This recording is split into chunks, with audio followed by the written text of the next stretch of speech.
हम लोगों ने लास्ट क्लास में पढ़ा था, पहले वाले क्लास में बायोलॉजिकल क्लासिफिकेशन के चैप्टर के जो पहला जो लेक्चर था उसमें हमने उन्हें डिफरेंट सिस्टम ऑफ क्लासिफिकेशन पढ़ा। उसमें व्हिटेकर का क्लासिफिकेशन जो 5 किंगडम क्लासिफिकेशन था उसके जनरल कैरेक्टरिस्टिक के बारे में पढ़े थे। अभी इसके पहले वाले लेक्चर में यानी कि सेकंड लेक्चर में हमने 5 किंगडम क्लासिफिकेशन को थोड़ा उसमें कौन कौन से कैरेक्टर इंक्लूड किए गए थे, कौन कौन से कैरेक्टर के बेसिस पे क्लासिफिकेशन हुआ था वो पढ़ा था, और उसके साथ हमने आर्की बैक्टीरिया के बारे में पढ़ा था। ठीक है, बैक्टीरिया के 2 क्लासिफिकेशन हुए थे। एक हुआ था आर्की बैक्टीरिया जो सबसे पुराने बैक्टीरिया, जो पहली बार बैक्टीरिया जब बने होंगे तो उस टाइम पे जो पहली बार जो बैक्टीरिया बने होंगे उनको हम कहते हैं आर्काई बैक्टीरिया, मतलब प्रिमिटिव पुराने बैक्टीरिया।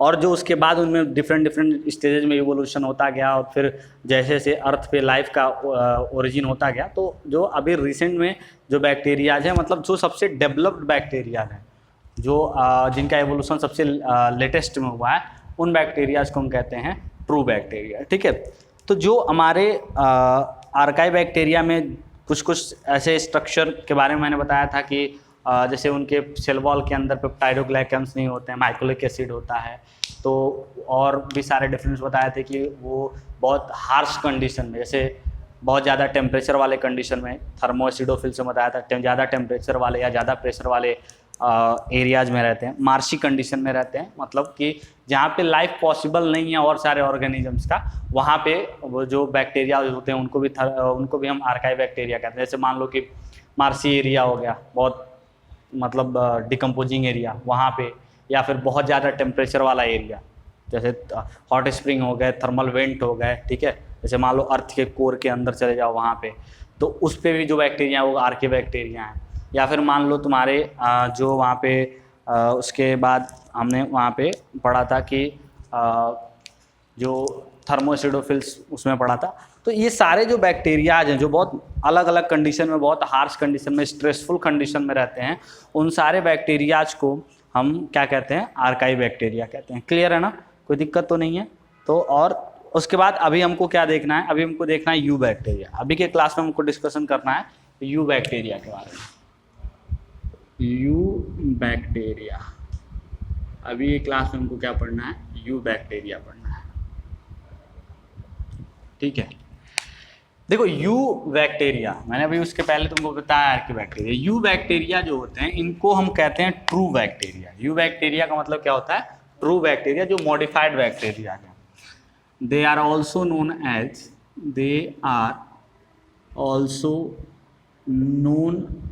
As true bacteria. उनको हम क्या कहते हैं, ट्रू बैक्टीरिया कहते हैं।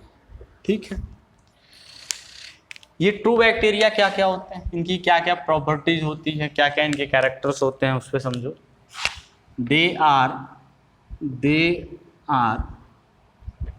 यूनिसेलुलर। पहली बात तो भाई मोनेरा है तो यूनिसेलुलर होंगे ही होंगे, तो ये सब भी यूनिसेलुलर ही होते हैं बैक्टीरिया। ओमनी प्रेजेंट, ये ओमनी प्रेजेंट का मतलब होता है कि ये बहुत वास्ट एरिया का मतलब कि आप जितने भी तरह का हैबिटाट सोच लो, पानी सोच लो, जमीन सोच लो, सी वाटर सोच लो, फ्रेश वाटर सोच लो, कहीं पे भी एयर सोच लो, जितने भी तरह का हैबिटाट सोच लो, ओमनी प्रेजेंट का मतलब सर्वशक्तिमान, जो हर सर्व विद्यमान, जो हर जगह पे प्रेजेंट हो। ठीक है, तो ओमनी प्रेजेंट का मतलब कि वो हर जगह पे, एवरी हैबिटाट में वो प्रेजेंट होते हैं। ठीक है, तो क्या होते हैं, यूनिसेलुलर, ओमनी प्रेजेंट। ये पैरासाइट होते हैं। ये क्या होते हैं, पैरासाइट, दूसरे की बॉडी में हो सकते हैं, सेप्रोफाइट हो सकते हैं। क्या हो सकते हैं, सेप्रोफाइट। क्या होते हैं, सेप्रोफाइट, यानी डिकम्पोजिंग भी हो सकते हैं। पैरासाइट का मतलब कि किसी और ऑर्गेनिज्म की बॉडी, लिविंग ऑर्गेनिज्म के बॉडी में हो सकते हैं। सेप्रोफाइट का मतलब किसी डेड बॉडी के पार्ट में हो सकते हैं जिसको वो क्या कर रहे हो, डिकम्पोज कर रहे हो। क्लियर है, कोई दिक्कत।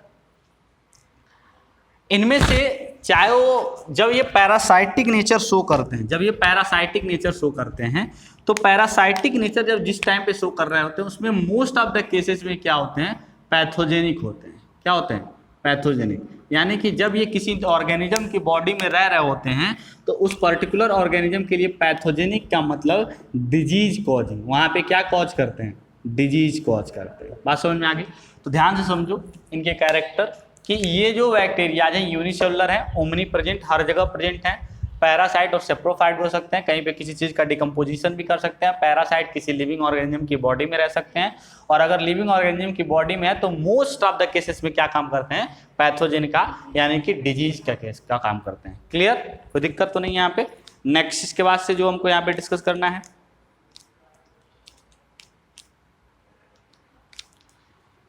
इनका जो सेल वॉल है, पहले इस पे ध्यान से देखो, इनका जो सेल वॉल है उसके अंदर पेप्टाइडोग्लाइकन्स प्रेजेंट होता है। क्या प्रेजेंट होता है? पेप्टाइडोग्लाइकन्स प्रेजेंट होता है। देयर सेल वॉल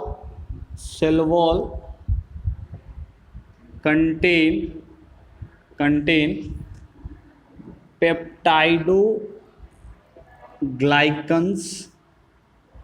पेप्टाइडोग्लाइकन्स, उनके सेल वॉल के अंदर क्या होता है? पेप्टाइडोग्लाइकन्स। their membrane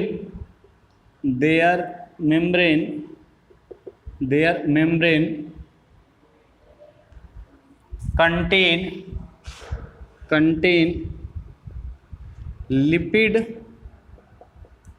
which are less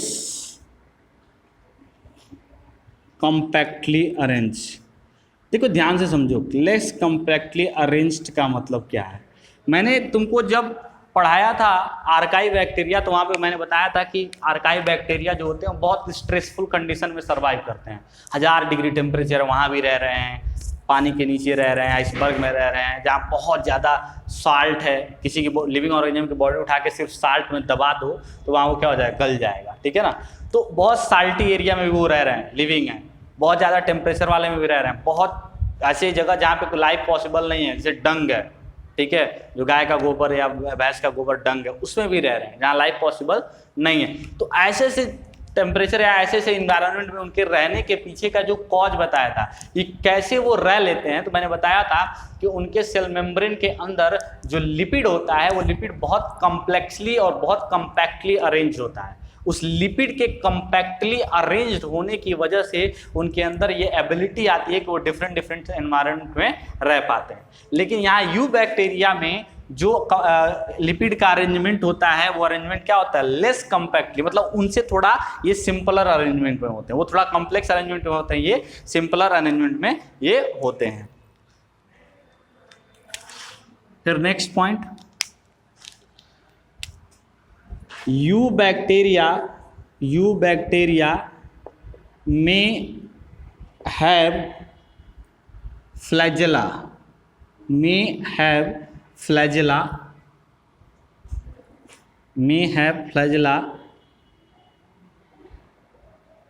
hair like structure. ये हेयर लाइक स्ट्रक्चर होता है, hair like structure if motile. ध्यान से समझो इस लाइन का मतलब क्या है।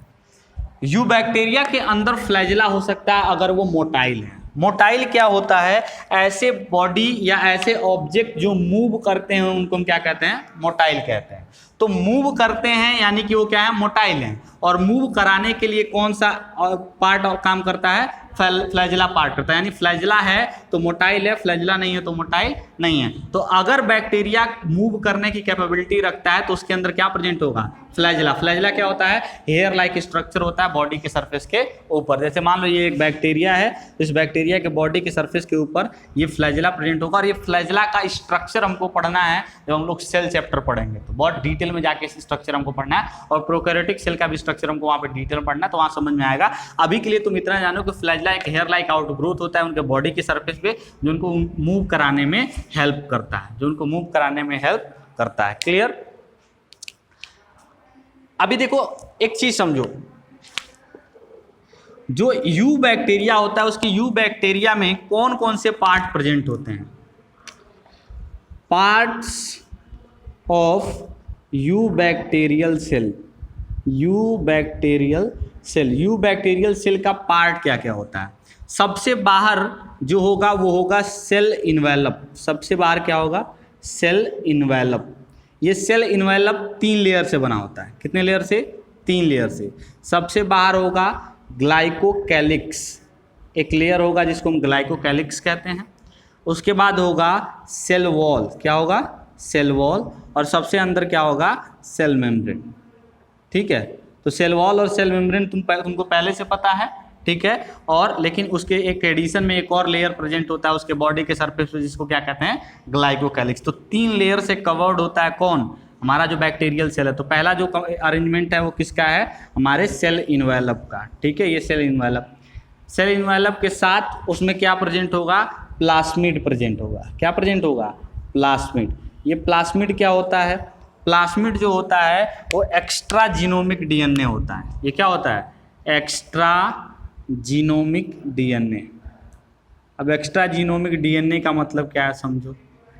जैसे मान लो कि ये कोई सेल है, ठीक है, तो जब 9th क्लास में तुमको सेल पढ़ाया गया होगा तो वहाँ तुमको बताया गया होगा कि किसी भी सेल के 3 पार्ट होते हैं। पहला इंपॉर्टेंट पार्ट, पहला सेल मेम्ब्रेन होगा ही होगा, साइटोप्लाज्म होगा ही होगा, और उसका डीएनए होगा। चूंकि बैक्टीरिया का न्यूक्लियस होगा, चूंकि बैक्टीरिया का न्यूक्लियस जो होता है वो न्यूक्लियस मेम्ब्रेन बाउंड नहीं होता, इसलिए उसको हम क्या कहते हैं, न्यूक्लियोइड कहते हैं। क्या कहते हैं, न्यूक्लियोइड। तो ये मान लो कि मेम्ब्रेन लेस, बिना मेम्ब्रेन का ये क्या है, डीएनए है, किसका, बैक्टीरिया का। ये साइटोप्लाज्म हो गया और ये क्या हो गया, सेल मेम्ब्रेन।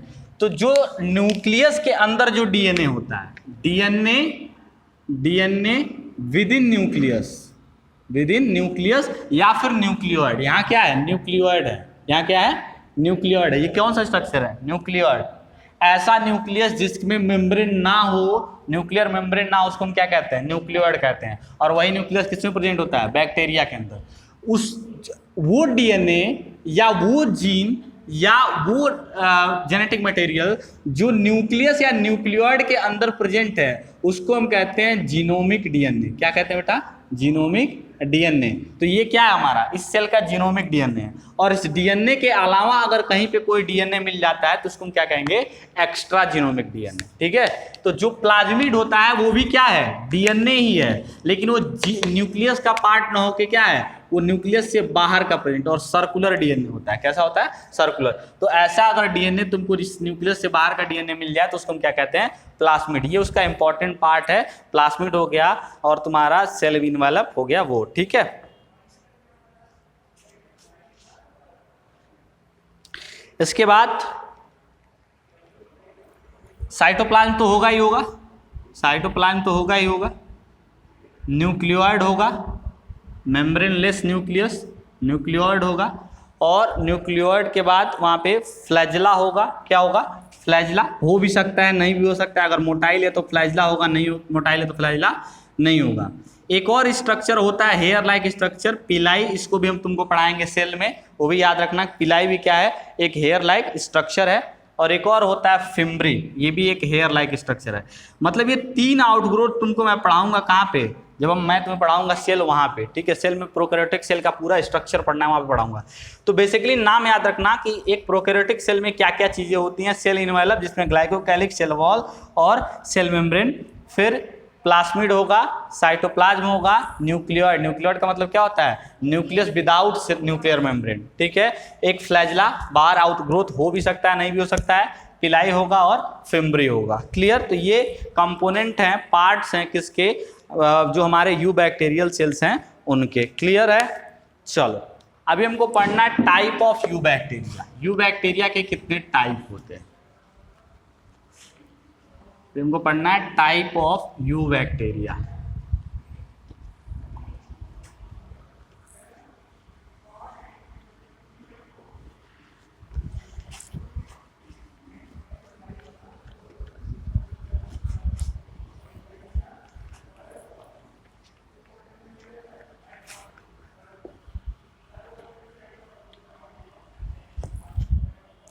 देखो यू बैक्टीरिया को दो पार्ट में डिवाइड किया है। You bacteria, type of you bacteria, type of you bacteria. You bacteria को क्लासिफाई करके 2 पार्ट में डिवाइड किया गया है।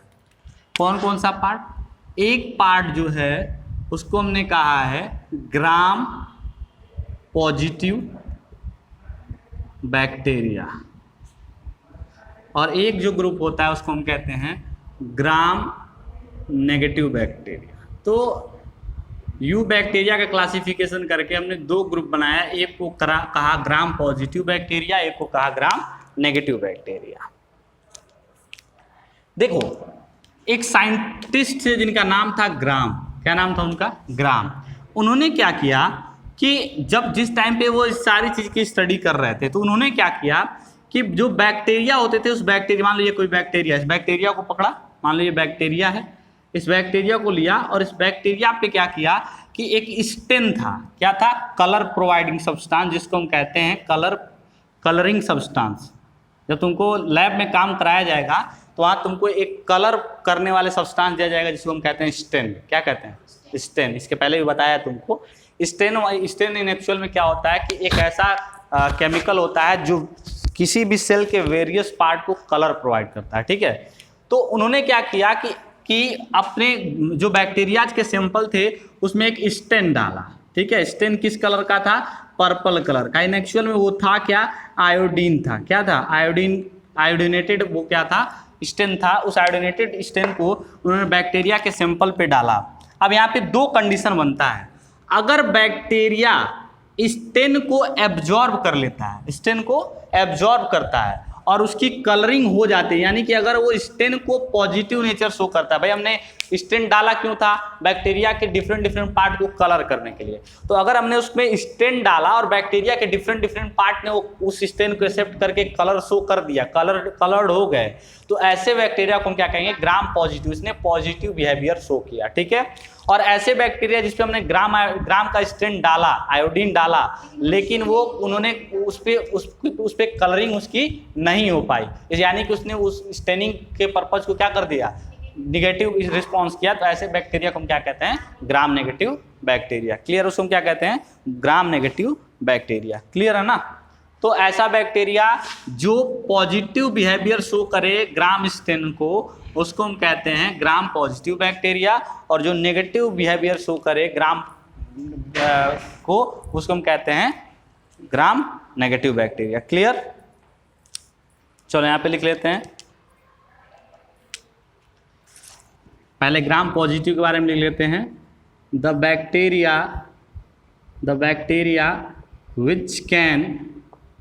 which can be stained by gram solution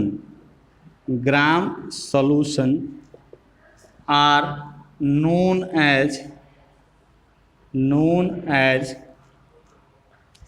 gram positive bacteria।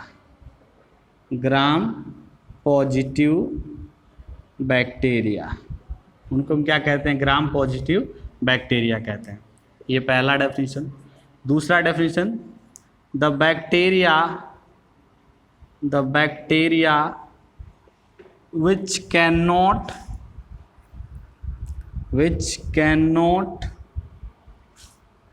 be stained by gram solution are termed as gram negative bacteria।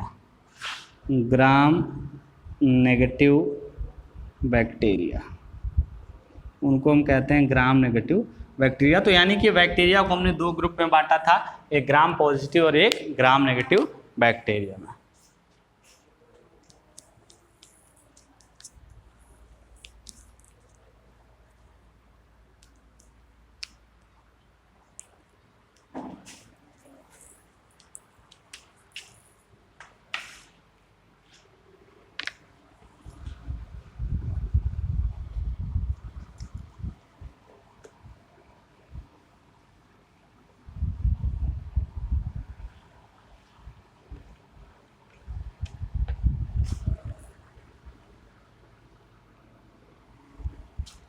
चलो अब हमको यहाँ पे देखना है mode of nutrition in eubacteria. हमको यहाँ पे देखना है mode of nutrition in you bacteria.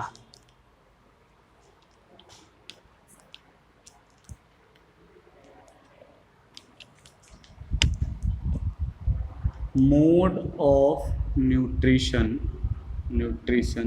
In eubacteria. देखो mode of nutrition in bacteria दोनों तरह का मोड होता है, इसके अंदर दोनों तरह का मोड होता है। याद करो मैंने बताया था लास्ट क्लास में कि most extensive metabolic property show करते हैं, यानी कि इनके अंदर बहुत ज़्यादा तरह के मेटाबॉलिक प्रॉपर्टीज होती हैं। तो दो तरह के मोड ऑफ न्यूट्रिशन शो करते हैं, एक जो होता है उसको हम कहते हैं autotrophic mode of nutrition, autotrophic mode of nutrition, ठीक है, और एक जो होता है उसको हम कहते हैं heterotrophic mode of nutrition, heterotrophic mode of nutrition, ठीक है, एक को हम कहते हैं heterotrophic mode of nutrition. Autotrophic में ये दो तरह से न्यूट्रिशन करते हैं, एक फोटोसिंथेटिक बैक्टीरिया होते हैं, एक जो फोटोसिंथेसिस करते हैं, फोटोसिंथेसिस, और एक जो होता है वो करते हैं केमोसिंथेसिस। एक क्या करते हैं, केमोसिंथेसिस। एक जो होता है वो क्या करते हैं, केमोसिंथेसिस, एक करते हैं फोटोसिंथेसिस। ऐसे ही हेट्रोट्रॉपिक मोड ऑफ न्यूट्रिशन में दो तरह से न्यूट्रिशन हो सकता है, एक हो सकता है पैरासाइट, पैरासाइट, दूसरा क्या हो सकता है सेप्रोफाइट, दूसरा क्या हो सकता है सेप्रोफाइट। अब देखो बैक्टीरिया जो होते हैं वो मोस्टली किस नेचर के होते हैं, हेट्रोट्रॉपिक। अगर पार्ट्स देखोगे और उनमें अगर रेशियो देखोगे तो हेट्रोट्रॉपिक बैक्टीरिया तुमको ज़्यादा मिलेंगे ऑटोट्रॉपिक बैक्टीरिया के मुकाबले। अभी देखो ऑटोट्रॉपिक जो बैक्टीरियाज होते हैं, उस ऑटोट्रॉपिक बैक्टीरिया में जो फोटोसिंथेटिक बैक्टीरिया होते हैं उनमें दो बातें इंपॉर्टेंट होती हैं। दे यूज सनलाइट, वो क्या यूज करते हैं, सनलाइट, ठीक है, और उसके साथ क्या यूज करते हैं, एनऑक्सीजेनिक, एनऑक्सीजेनिक फोटोसिंथेसिस। ये क्या यूज करते हैं, एनऑक्सीजेनिक फोटोसिंथेसिस। अब ध्यान से समझो,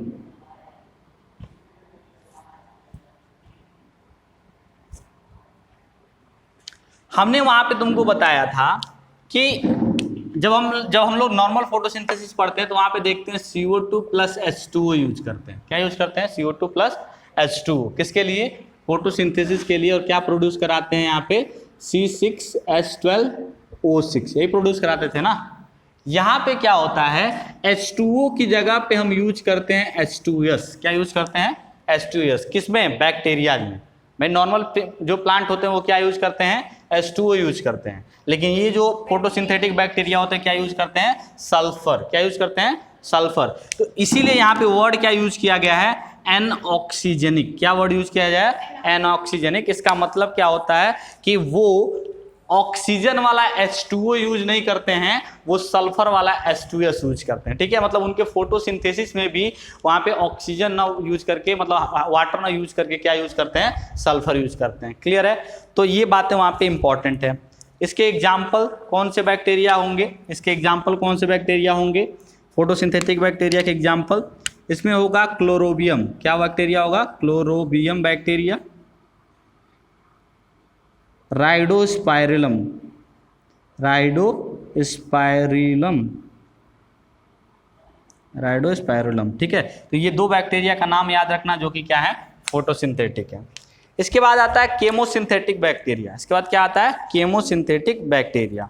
जो केमोसिंथेटिक बैक्टीरिया होते हैं वो जनरली देखो फोटोसिंथेसिस में क्या होता है कि CO2 और H2S मिला के और वो अपने लिए फूड प्रिपेयर कर लेते हैं, ठीक है। लेकिन केमोसिंथेसिस में क्या होता है कि वो डिफरेंट केमिकल्स को ऑक्सीडाइज करते हैं, डिफरेंट केमिकल को ऑक्सीडाइज करते हैं। जैसे तुमने जब तुमने नाइट्रोजन साइकिल पढ़ा होगा तो वहाँ देखा होगा अमोनिया किस में कन्वर्ट होता था, नाइट्रेट में, नाइट्रेट किस में कन्वर्ट होता था, नाइट्राइट में, ठीक है। तो जैसे अमोनिया NH3 किस में कन्वर्ट होता था, NO2 में, NO2 किस में कन्वर्ट होता था, NO3 में कन्वर्ट होता था। तो ये कन्वर्जन कौन कराता था, नाइट्रोसोमोनास, नाइट्रोसोकोकस, नाइट्रोसोबैक्टर, याद है बैक्टीरिया। तो ये जो बैक्टीरिया जो थे ये बैक्टीरिया डिफरेंट, जैसे NH3 को NO2 में कन्वर्ट किया, एक ऑक्सीडेशन, NO2 को NO3 में कन्वर्ट किया, दूसरा ऑक्सीडेशन। तो ऑक्सीडेशन ऑफ केमिकल्स जो बैक्टीरिया करा रहे हैं इन एक्चुअल में वो उससे अपना एनर्जी क्या कर रहे हैं, गेन कर रहे हैं, फूड गेन कर रहे हैं, तो उसको, उस प्रोसेस को हम क्या कहते हैं, केमोसिंथेसिस कहते हैं। उस प्रोसेस को क्या कहते हैं, केमोसिंथेसिस। तो यहाँ पे क्या है कि दे यूज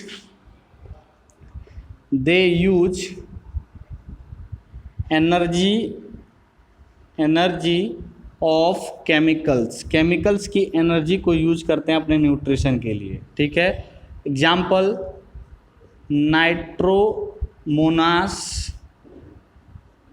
नाइट्रोकोकस,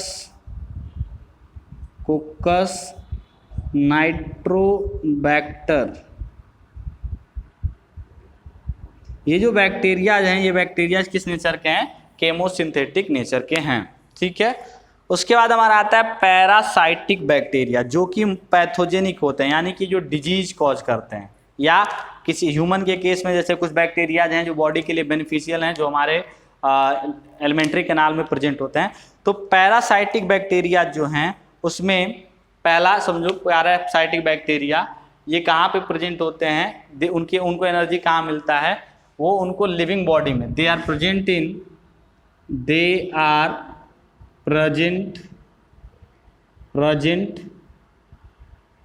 इन होस्ट बॉडी, किसी की बॉडी में प्रेजेंट है, and get nutrient from there, वो होस्ट में प्रेजेंट होते हैं और वहीं से अपना न्यूट्रिएंट लेते हैं, ठीक है। पैरासाइट, एग्जाम्पल विब्रियो कॉलेराई, ये विब्रियो कॉलेराई एक बैक्टीरिया है जो क्या कॉज करता है, कॉलेरा कॉज करता है। ये क्या कॉज करता है, कॉलेरा कॉज करता है, ठीक है। विब्रियो कॉलेराई ये एक सा एग्जाम्पल है। They are mostly pathogenic,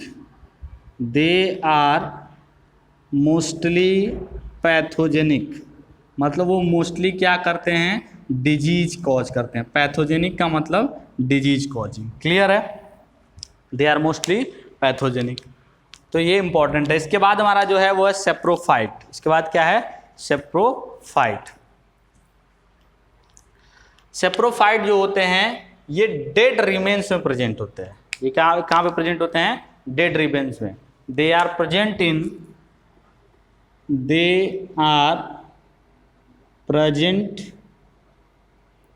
in dead remain, मतलब जो कोई प्लांट है, कोई एनिमल है, उसके मरने के बाद जो उसके बॉडी का जो पार्ट बचता है उसी को डेड रिमेन कहते हैं। Present in dead remain of organism, दूसरे ऑर्गेनिज्म के डेड रिमेन्स में ये प्रेजेंट होते हैं। They are decomposer in nature, वो डिकम्पोजर नेचर के होते हैं। एग्जाम्पल है स्यूडोमोनास एक बैक्टीरिया है, वो क्या, किसका एग्जाम्पल है, सेप्रोफाइटिक बैक्टीरिया का। किस बैक्टीरिया का एग्जाम्पल है, सेप्रोफाइटिक बैक्टीरिया का। तो ये मोड ऑफ न्यूट्रिशन आपके सामने है यू बैक्टीरिया का, कि वो हेट्रोट्रॉफिक और ऑटोट्रॉफिक दोनों मोड ऑफ न्यूट्रिशन फॉलो करते हैं। अगर ऑटोट्रॉपिक है तो उसमें भी दो ऑप्शन उनके पास हैं, एक फोटोसिंथेसिस, एक केमोसिंथेसिस। फोटोसिंथेसिस में हमको याद रखना है कि सनलाइट यूज करते हैं, क्लोरोफिल यूज करते हैं, बट वाटर की जगह क्या यूज करते हैं, सल्फोनेटेड कंपाउंड, सल्फर वाले कंपाउंड यूज करते हैं। इसमें क्लोरोबियम और राइडोस्पिरिलम एक उसका एग्जाम्पल है। केमोसिंथेसिस क्या होता है कि ऐसे और बैक्टीरिया जो केमिकल्स के कन्वर्जन से, या तो ऑक्सीडेशन या रिडक्शन जो करते हैं, उससे जो एनर्जी रिलीज होती है उसी से को क्या करते हैं, अपना न्यूट्रिएंट अपना वर्क करने के लिए यूज करते हैं। ये नाइट्रोसोमोनास हो गया, नाइट्रोसोकोकस हो गया, नाइट्रोबैक्टर हो गया। इसके बाद पैरासाइट, ऐसे बैक्टीरिया जो किसी लिविंग ऑर्गेनिज्म की बॉडी में रहते हैं या होस्ट में रहते हैं, उनको हम पैरासाइट कहते हैं, और वो वहीं से न्यूट्रिएंट अपना एब्जॉर्ब करते हैं। जनरली ये क्या होते हैं, पैथोजेनिक डिजीज कॉजिंग होते हैं। एग्जाम्पल विब्रियो कॉलेराई जो कि कॉलेरा कॉज करता है। सेप्रोफाइटिक जो डेड रिमेन्स होते हैं, जो मरे हुए प्लांट या एनिमल्स होते हैं, उनकी बॉडी के अंदर प्रेजेंट बैक्टीरिया, उनको हम क्या कहते हैं, सेप्रोफिटिक बैक्टीरिया, वो उनको डिकम्पोज करते हैं, यानी कि उनको एलिमेंटल फॉर्म में तोड़ते हैं। और जैसे कि एग्जाम्पल उसका क्या हो गया, स्यूडोमोनास। फटाफट इसको कॉपी पे लिखो फिर आगे।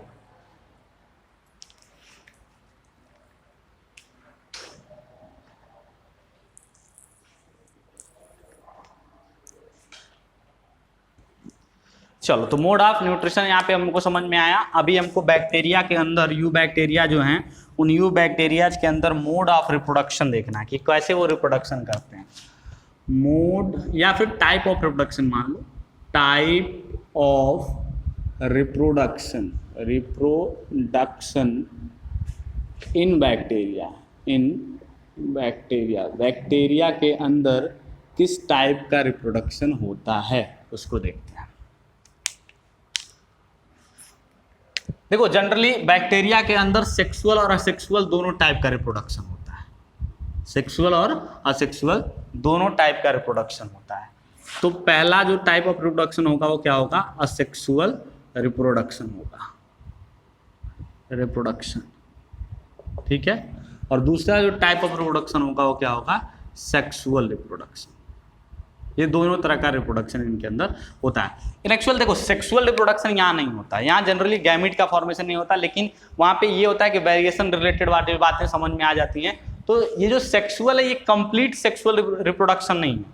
अभी हम कहने के लिए इसको सेक्सुअल रिप्रोडक्शन कह रहे हैं और असेक्सुअल रिप्रोडक्शन कह रहे हैं, लेकिन ये जो सेक्सुअल रिप्रोडक्शन जैसा दिखने वाला है, या उसमें अल्टीमेट जो है वो जो सेक्सुअल रिप्रोडक्शन में रिजल्ट हमको मिलता था वही रिजल्ट यहाँ पे मिलता है। लेकिन सेक्सुअल रिप्रोडक्शन का जितना पाथवे है वो सारा का सारा पाथवे ये फॉलो नहीं करता है बैक्टीरिया। तो इसलिए इसको किसी किसी किताब में पैरासेक्सुअल रिप्रोडक्शन में लिखा होता है। क्या लिखा होता है? Parasexual reproduction. तो दोनों लिखा हो सकता है, सेक्सुअल रिप्रोडक्शन या पैरा मतलब पैरेलल टू सेक्सुअल रिप्रोडक्शन, ठीक है। अगर वो असेक्सुअल रिप्रोडक्शन कर रहे हैं, अगर वो असेक्सुअल रिप्रोडक्शन कर रहे हैं, तो असेक्सुअल रिप्रोडक्शन में वो जनरली क्या करते हैं? बाइनरी फिजन करते हैं। वो क्या कहते हैं? Binary fission. मतलब बाइनरी फिजन का मतलब कि वो एक सिंगल सेल से बने हुए हैं, और सिंगल सेल क्या करती है? मान लो एक बैक्टीरिया है, सिंगल सेल से बना हुआ है, यही सिंगल सेल आगे चल के डिवाइड होकर दो सेल बना देगी। तो चूंकि एक सेल डिवाइड होकर दो सेल बना रही है, तो ये क्या हो गया? Binary fission. क्या हो गया? Binary fission. तो जनरली असेक्सुअल रिप्रोडक्शन में उनके मोड ऑफ रिप्रोडक्शन क्या होता है? बाइनरी फिजन होता है। क्या होता है? बाइनरी फिजन, ठीक है। इसके बाद जो अब ये जो देखो, जनरली क्या होता है? मोस्ट ऑफ द केसेस में जो बैक्टीरिया, यू बैक्टीरिया है, वो कौन सा रिप्रोडक्शन करती है? Asexual reproduction. बहुत रेयरली वो कौन सा रिप्रोडक्शन करती है? Sexual reproduction. तो ये क्या मान लो, इसको मान लेते हैं फेवरेबल कंडीशन। मतलब जब जब फेवरेबल कंडीशन रहेगा तब तब कौन सा रिप्रोडक्शन करेगी? असेक्सुअल रिप्रोडक्शन, यानी कि बाइनरी फिजन। जब अनफेवरेबल कंडीशन रहेगा तो क्या करेगा? Sexual reproduction. सेक्सुअल रिप्रोडक्शन में इसके पास तीन ऑप्शन है। सेक्सुअल रिप्रोडक्शन में इसके पास तीन ऑप्शन है। तीन तरह से ये सेक्सुअल रिप्रोडक्शन कर सकता है। पहला जो ऑप्शन है वो है ट्रांसफॉर्मेशन। दूसरा जो टाइप है सेक्सुअल रिप्रोडक्शन का इसके अंदर, वो है ट्रांसडक्शन। दूसरा क्या है? ट्रांसडक्शन। और तीसरा जो टाइप है वो है कंजुगेशन। क्या है? कंजुगेशन, ठीक है। देखो, ट्रांसडक्शन, ट्रांसफॉर्मेशन और कंजुगेशन, इस पे बेस्ड तुमसे क्वेश्चन नहीं पूछा जाएगा, ठीक है। बस इसका नाम याद रखना कि क्या बैक्टीरिया इन तीनों से, जैसे तुमसे क्वेश्चन क्या पूछ लेंगे कि which of the sexual mode of reproduction in bacteria, इनमें से कोई एक ऑप्शन दे देगा, ठीक है। तो नाम याद रखना। और अगर बहुत तुमको डिटेल में इसमें पढ़ने का मन है तो एक्स्ट्रा क्लास में या एक्स्ट्रा सेशन में आके उसको पूछ लेना। अभी तुम्हारे सिलेबस में ये तीनों पार्ट नहीं है। ट्रांसफॉर्मेशन जो है वो तुम्हारे 12th क्लास के सिलेबस में वहाँ पढ़ाया जाएगा, और कंजुगेशन मैं तुम्हें जब पिलाई पढ़ाऊंगा तो वहाँ बता दूंगा, ठीक है। ट्रांसडक्शन तुम्हारे सिलेबस में अभी नहीं है, और इसका रेफरेंस हल्का फुल्का तुम्हारा आएगा वहाँ पे जब बायोटेक्नोलॉजी 12th क्लास में पढ़ेंगे, तो अगर कहोगे तो वहाँ बता दूंगा। अभी सिर्फ नाम याद रखो कि सेक्सुअल रिप्रोडक्शन में तीन प्रोसेस से सेक्सुअल रिप्रोडक्शन बैक्टीरिया करता है। एक ट्रांसफॉर्मेशन से, एक ट्रांसडक्शन से, और एक कंजुगेशन से, ठीक है। लेकिन मोस्ट ऑफ द केसेस में जो मोड ऑफ रिप्रोडक्शन क्या है? वो बाइनरी फिजन है। क्या है? Binary fission. फटाफट करो, फिर हम लोग इसमें एक और टॉपिक है स्पोरुलेशन, उसको पढ़ते हैं।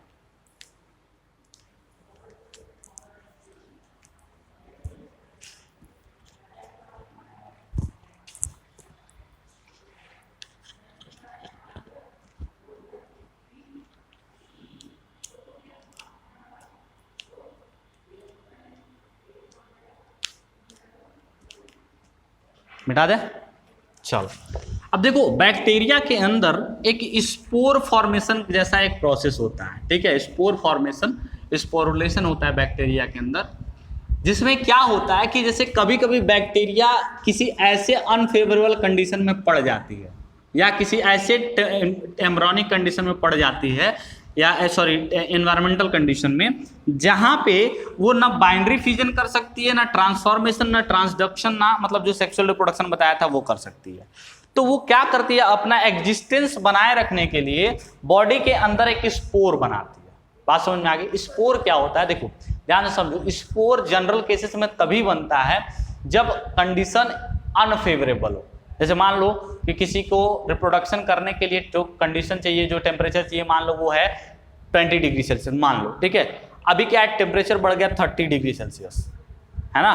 टेम्परेचर कितना हो गया, 30 डिग्री सेल्सियस। तो वो अपने आप को जो इन्वायरमेंटल कंडीशन चेंज हुआ है, पहले तो अपने आप को बचाए, उसमें अपने को बचाए रखे जब तक फेवरेबल कंडीशन नहीं आता है, और फेवरेबल कंडीशन आने के बाद से फिर वो क्या कर सकता है, वहाँ पे जो नॉर्मल मोड ऑफ रिप्रोडक्शन वो परफॉर्म कर सकता है।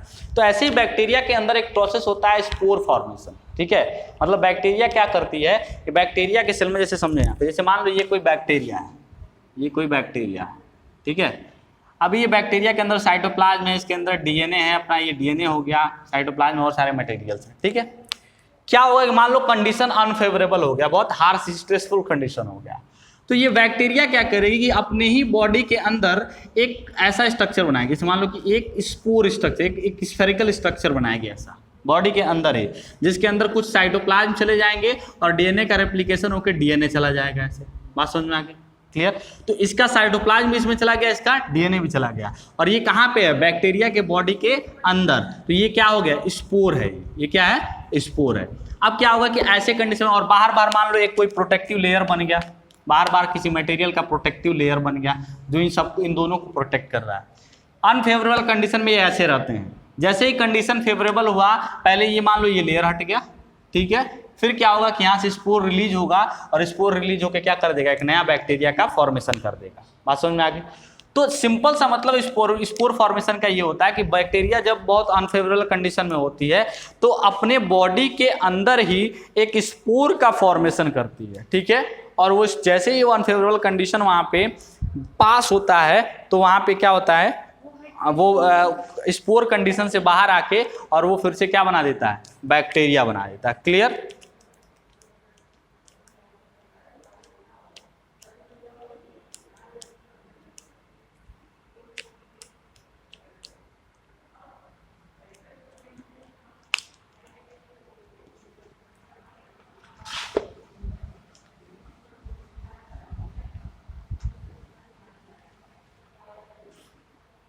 एक टर्म है यहाँ पे स्पोरुलेशन, डेफिनेशन लिख लो, कभी कभी क्वेश्चन पूछ देता है तो एग्जैक्ट डेफिनेशन पता होना चाहिए। Sporulation, it is the process of formation of spore. Sporulation क्या होता है, it is the process of formation of spore within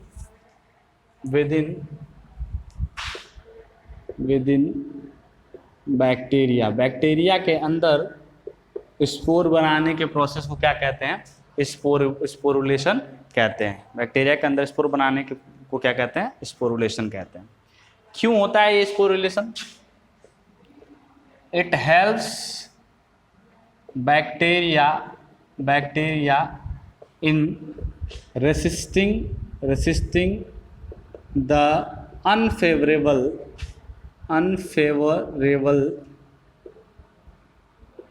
environmental condition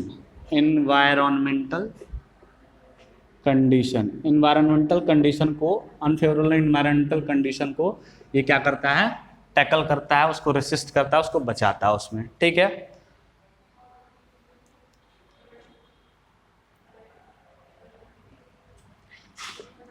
During unfavorable condition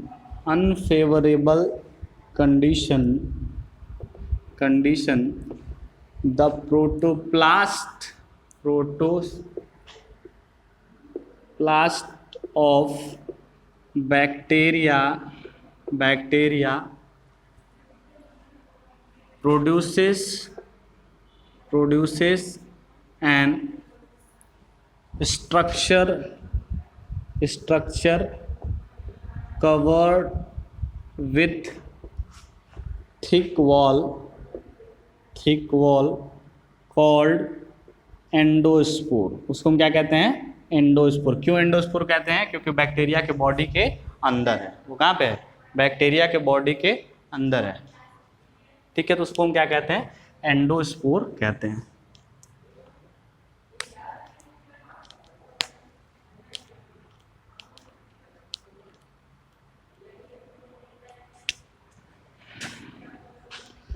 The spore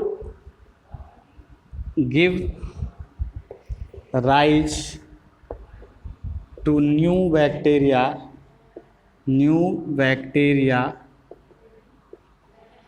whenever the favorable condition arises.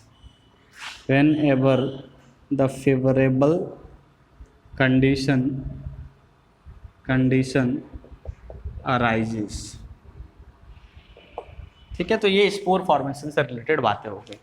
अभी देखो हमको next class में यहाँ पे क्या पढ़ना है। नेक्स्ट क्लास में हम लोग वहाँ पे साइनोबैक्टीरिया, फोटोसिंथेटिक बैक्टीरिया है, उस साइनोबैक्टीरिया को अलग से पढ़ेंगे। फिर केमोसिंथेटिक बैक्टीरिया में कुछ स्पेशल बैक्टीरियाज को हम पढ़ेंगे, और फिर हेट्रोट्रॉफिक बैक्टीरिया को अलग से पढ़ेंगे, और लास्ट में हम लोग पढ़ेंगे जो हमारा सबसे जोकर सेल होता है माइकोप्लाज्मा, उसके बारे में पढ़ेंगे। तो कल 4 टॉपिक हमारे बीच में रहेगा, छोटे छोटे टॉपिक हैं।